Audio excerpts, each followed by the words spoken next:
Bonjour, aujourd'hui on va s'intéresser à quelque chose de fondamental, mais de complètement invisible, qui fait tourner tout Internet, les algorithmes distribués. Alors, la question est simple. Comment des millions de machines partout dans le monde arrivent à se coordonner? Imaginez un peu, c'est comme si des milliers de personnes essayaient d'écrire un livre ensemble en même temps, mais que leurs phrases et leurs corrections arrivaient dans un désordre total. Un vrai casse-tête, non? Le vrai problème, le cœur du sujet, c'est qu'il n'y a pas d'horloge universelle. Chaque ordinateur, chaque serveur a sa propre petite horloge interne. Et, bien sûr, elles ne sont jamais parfaitement synchronisées. Il n'y a donc pas de maintenant qui soit le même pour tout le monde.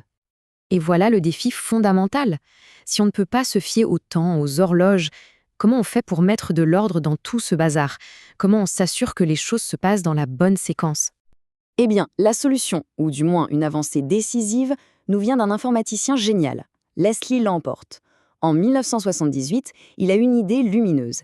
Et si on pouvait définir l'ordre des événements sans se soucier de l'heure exacte? Son idée, c'est la précédence causale. En gros, il s'agit d'arrêter de penser en termes de temps pour commencer à penser en termes de cause et d'effet. Un événement A arrive avant un événement B si A a causé B, tout simplement. Par exemple, l'envoi d'un message arrive toujours avant sa réception. C'est cette chaîne de causalité qui va vous permettre de créer un ordre logique. Et pour mettre ça en pratique, il a imaginé un système d'horloge logique. C'est assez simple en fait. Chaque ordinateur a un compteur. À chaque action, hop, il l'incrémente. Quand il envoie un message, il met la valeur de son compteur dessus, comme un tampon. Et là, c'est la clé. Quand un autre ordinateur reçoit ce message, il regarde le tampon. Si son propre compteur est en retard, il se met à jour. C'est une façon de s'assurer que le temps logique avance toujours et que l'effet ne peut jamais arriver avant sa cause. Donc au final, ce qui compte, ce n'est pas l'heure qu'il est, mais de savoir si A s'est passé avant B. On a juste besoin de l'ordre, c'est tout. Et avec ce nouvel outil, on peut commencer à résoudre des problèmes qui semblaient insolubles. Par exemple, un grand classique. Voilà le problème. On a un réseau d'ordinateurs, tous égaux, il n'y a pas de patron. Mais on a besoin d'un coordinateur, d'un chef pour une tâche précise. Comment fait-on pour en choisir un, démocratiquement, sans autorité centrale pour dire « c'est toi le chef ». C'est le problème de l'élection. Une solution très élégante a été proposée dès 1977. L'idée, c'est d'imaginer que tous nos ordinateurs sont connectés en cercle, en anneaux. Chacun a un numéro d'identification unique, un peu comme un numéro de dossard dans une course. Alors, comment ça se passe? C'est simple. Un ordinateur qui veut se présenter à l'élection prend son propre numéro d'identification, le met dans un message, un jeton, et il le passe à son voisin dans l'anneau. Et là, une règle très simple s'applique. Quand un ordinateur reçoit le jeton, il regarde le numéro à l'intérieur. Si son propre numéro est plus petit que celui dans le jeton, il met le sien à la place. Sinon, il ne touche à rien.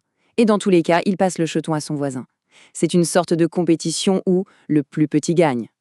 Vous voyez où ça nous mène? À chaque passage, c'est le plus petit numéro qui l'emporte. Donc forcément, après un tour complet de l'anneau, le jeton contiendra le plus petit numéro d'identification de tout le groupe. Et le moment magique, c'est quand l'ordinateur qui a le plus petit numéro reçoit un jeton avec son propre numéro dedans. À ce moment-là, il sait qu'il a fait tout le tour et qu'il est le plus petit, il a gagné. Il peut alors se déclarer chef. Et voilà, un leader a été élu sans chef d'orchestre de manière totalement décentralisée. Ok, c'était un bon exemple, mais on peut corser un peu les choses. Maintenant, le problème n'est plus d'élire une seule machine. Le vrai défi, c'est de s'assurer que tout le monde reçoit les mêmes messages. Et surtout, dans le même ordre logique, que tout le monde ait la même version de l'histoire. Pour ça, il y a deux niveaux d'ordre. Le plus simple, c'est le FIFO, première entrée, première sortie. Ça garantit que les messages d'un même expéditeur arrivent dans l'ordre. C'est bien, mais pas suffisant. L'autre niveau, c'est la diffusion causale. Ça garantit que si un message B est une réponse au message A, alors personne ne recevra B avant d'avoir reçu A, peu importe qui a envoyé quoi. Et ça change tout. Imaginez la situation. C'est l'exemple parfait.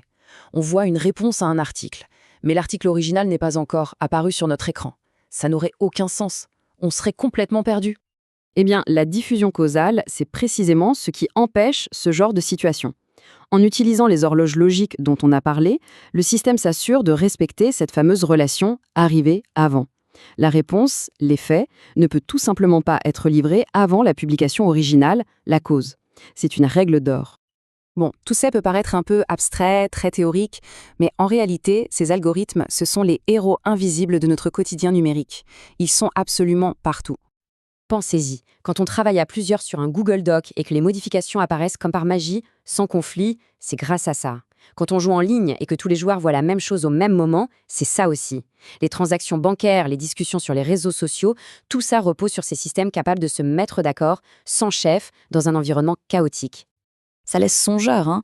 On réalise qu'il y a toute une architecture logique, tout un ensemble d'accords invisibles qui font que notre monde numérique, si complexe, tient debout.